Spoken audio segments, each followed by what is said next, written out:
Hello, in this video I'm gonna show you how to change your screensaver on your Mac.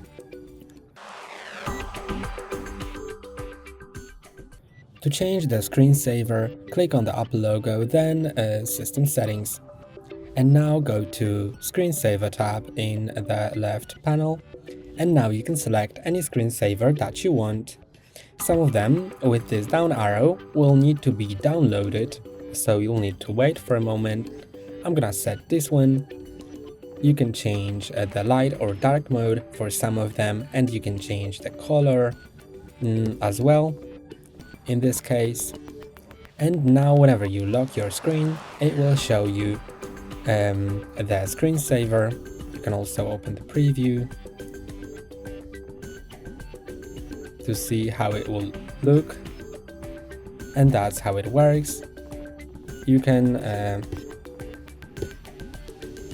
can also go to the lock screen settings here to change the time after which your screensaver will start here. And you can also set to show large clock on the screensaver as well.